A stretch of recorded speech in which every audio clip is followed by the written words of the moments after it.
What's going on, ladies and gentlemen? It's your man of fire himself, Halfpint, once again. Today, I figured we go over what the future of Subverse could look like. We have a little bit of information pertaining to what could be coming in the future. We do know that they're planning on releasing a new update for the game every 3 to 4 months.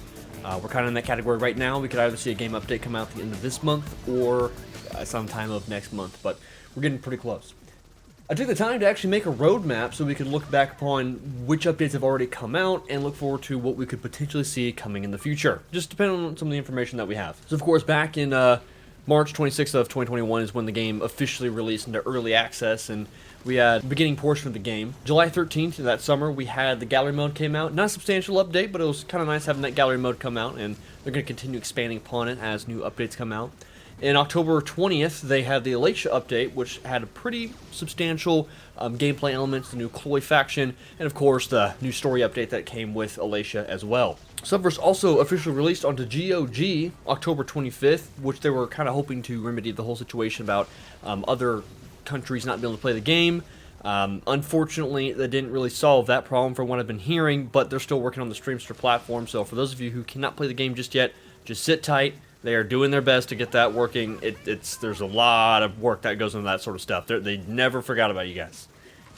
Alright, so now we're going to speculation of what we could see in the future. Well, actually, we know that the Taron update's coming out pretty soon, either this month or next month. Very possibly, it could get delayed. They said they're aiming for a 3 to 4 month time period. Doesn't mean they can really guarantee an update will come out at that point in time. But what we've heard from the most recent dev diaries, this new Taron update has apparently been going really smoothly. So I'm assuming at this point in time they're probably polishing up the game, trying to get through certification, and I think the update is possibly almost done at this point in time. We'll have to wait and see specifically what's going on there. Alright, now is time for some more of the speculation time when it comes to the roadmap. Of course, none of these are subject to what's actually happening. Take this with a grain of salt. This is kind of stuff that I threw together. The first two things I put up were the Fortune update and the Sova update. Again, these could be easily intertwined. We don't know which character's coming next.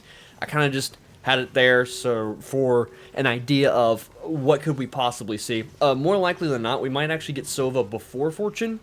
Fortune might try to recruit Sova like she's been recruiting everybody else onto the Mary Celeste, or Fortune might be, I'm assuming she's going to get compromised in her current position. We're going to have to come pick her up. That's just my assumption.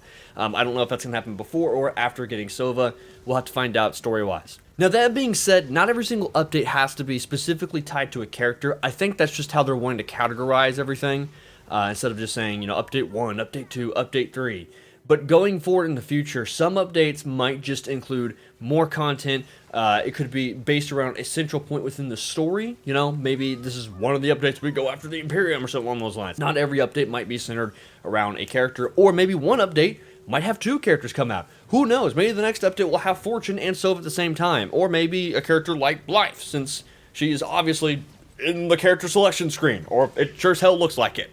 But either way, that's just the speculation that we know. But as for the updates themselves, it's more likely that the next update will be coming out either in May or June of this year if we're following the 3 to 4 month timeline. Of course, you can give them some leeway in case there's any sort of delays, add an extra 5th month in there. Now, going based off of if that update comes out May or June, the following update, giving another 3 to 4 month category from the last update, would be either in August, September, or October.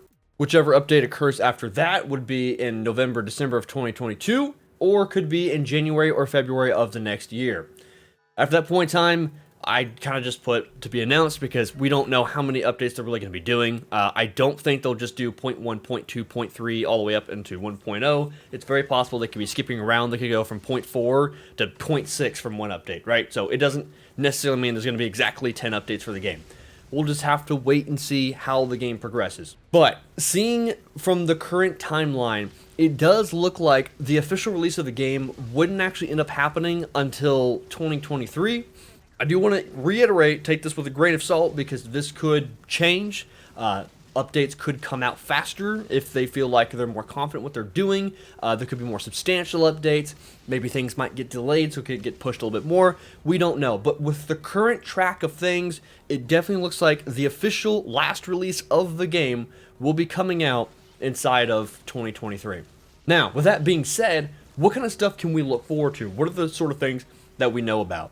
Well, we heard about the Devotion quest, and we know there's going to be coming out sometime along the lines of update 0.5 or 0.6 is what they're currently aiming for. And those will be substantial updates for the character specifically. When you max out their devotion, you'll have the opportunity to go on their quest lines. You'll get the full cinematic Pandora experience with them, and you'll figure out more about the character with their loyalty-esque mission. Speaking of the waifus specifically, we do know that skins are coming in the future. We have a look at one of the skins, currently a work in progress. It's looking pretty nice, and we know that skins are just a concept they've been working on for quite some time. It's just not currently implemented in the game because we don't know which way they're going to be putting skins in. Is it just going to be strictly bought from shops? Are we going to be obtaining them through combat at some point in time? We don't know at this point in time, but I'm sure when we get closer to actually unlocking skins, they'll release it inside of some sort of dev diary before that official update comes out. Going more on the outfits, we also know that some are going to be added to Pandora as well. We don't know to what regard, or at least when they'll be added, but it was fully intended to have those outfits inside of that Pandora system, so look forward to that. We also know as a work in progress at the moment, they're working to make some of the waifus have banter back and forth, making the experience feel a bit more lively. However, there's not very many opportunities for these characters to be doing this within the game, so they're working on adding more of those opportunities for banter. Speaking of dialogue, we do know there are some script revisions coming in the future pretty soon. Last year, at some point in time, they talked about when they were going to be looking into more script revisions, saying, quote, "The script has received another round of revisions and cuts. Moving forward during the main quest, we want to steer away from large exposition dumps and streamline the experience for you guys. The onboard dialogue will provide plenty of opportunities for world building and background development without bogging down the main quest line. The codex has also proven to be more popular than anticipated, so we want to use it more." End quote. We do know there are some revisions that are coming to Pandora with the new Taron update specifically. None of the major overhauls or interactable stuff are really going to be added during this update, but we know there's going to be some new and different types of Pandora scenes, such as Taron inside of the actual cockpit of the Phoenix. So we'll see some new stuff, new backgrounds, and new vignettes, but as for the interactable stuff, I'm pretty sure that'll be coming in a later update. Now, moving into combat, we do have a couple of things that were added during the Alacia update, such as directional damage and a bit more when it came to environmental hazards. However, we are going to be looking forward to more stuff coming within these next few updates, such as a greater variety of maps in both layout and looks, which we do have a couple that we've seen that will be in the Taron update very soon, looking pretty good with some of these maps. We know that new AI patterns and priorities will be created, moveset tweaks to the Mantics, more interactions from the waifus themselves, and UI and optimization tweaks, of course, as always. Speaking of UI and optimization tweaks, we've seen a few pictures of what they've been working on behind the scenes and under the HUD for the new updates, and there's a couple of quality of life improvements they've been adding, new icons, of course, and the reputation system has seen some new stars and updates as well. Things are looking pretty good, and I'm looking forward to what we might be seeing in the future. Going more with the combat updates, we also know the Diva system will be added as well. Someone also call it Deva, or Dieva, Deva. I don't know. Diva makes sense because it kind of goes with the pun of a diva and their waifus.